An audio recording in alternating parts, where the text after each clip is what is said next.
ప్రొద్దుటూరు గృహ నిర్మాణ శాఖలో అవినీతి బట్టబయలైంది. ఒకటి కాదు, రెండు కాదు, ఏకంగా 2,20,00,000 విలువ చేసే 268 టన్నుల ఇనుప కడ్డీలను గోడౌన్ ఇన్ఛార్జ్ సుబ్రహ్మణ్యం స్వాహా చేసిన సంగతి ఆలస్యంగా వెలుగులోకి వచ్చింది. ఇటీవల ప్రొద్దుటూరు గృహ నిర్మాణ శాఖకు సంబంధించిన గోడౌన్లో లబ్ధిదారులకు ఇవ్వాల్సిన ఇనుప కడ్డీలు స్టాక్లో తేడాలు ఉన్నట్టు అధికారులు గుర్తించి మెటీరియల్ గోడౌన్ ఇన్ఛార్జ్ ఏఈ సుబ్రహ్మణ్యంను అధికారులు సస్పెండ్ చేశారు. దీంతో నేడు విజయవాడ నుంచి విజిలెన్స్ అధికారి కృష్ణయ్య ఆధ్వర్యంలో అధికారులు గోడౌన్లోని స్టీల్ను లెక్కించారు. ఇనుప కడ్డీలు లెక్కించడానికి వెళ్లిన అధికారులు అక్కడ పరిస్థితి చూసి షాక్ అయ్యారు.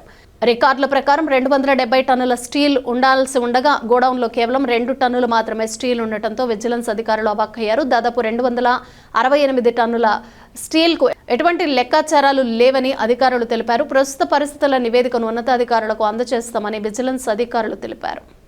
నమస్కారం అండి, పీడీ హౌసింగ్ కడప. సో ఈరోజు హెడ్ ఆఫీస్ నుంచి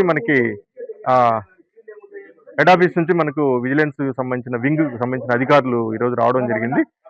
సో ఇక్కడ ఏంటంటే గతంలో మనకి ఇక్కడ స్టీలు మిస్యూజ్ అయిన మిస్అప్రోప్రియేషన్ విషయం గురించి ఈరోజు ప్రిలిమినరీ ఎంక్వైరీ కొరకు విజిలెన్స్ డి గారు ఇక్కడికి రావడం జరిగింది. సో ఇదేంటంటే మనము మిస్యూజ్ అయినాక 6వ తారీఖు నాడు మిస్యూజ్ అయినట్టుగా మనకు డి గారు ఒక డౌట్ తోటి నాకు ఇక్కడ చెప్పడం జరిగింది. 12వ తారీఖు వచ్చి నేను ఈ లాక్స్ అన్ని ఓపెన్ చేసి చూసినప్పుడు మనకు 268 టన్నులు ఇక్కడ మిస్యూజ్ అయినట్టుగా తెలిసింది. సో దాన్ని బేస్ చేసుకొని ఇమీడియట్గా నేను కలెక్టర్ గారికి ఆ రోజు నైటే నేను ఫైల్ ప్రాసెస్ చేసి ఇమీడియట్గా కన్సర్న్ ఏఈని, ఆ గోడౌన్ ఇన్ఛార్జ్ ఏఈని సస్పెండ్ చేయడం జరిగింది. దాని తర్వాత మనము కేసు కూడా ఎఫ్ఐఆర్ కూడా కట్టడం జరిగింది. సో ఇది పోలీస్ ఇన్వెస్టిగేషన్లో ఉంది. సో వీళ్ళు కూడా ఏంటంటే హెడ్ ఆఫీస్ వాళ్ళు, విజిలెన్స్ టీం వాళ్ళు కూడా ఇక్కడ ఏం జరిగింది కనుక్కోవడానికి ప్రిలిమినరీ ఎంక్వైరీ వరకు వచ్చారు.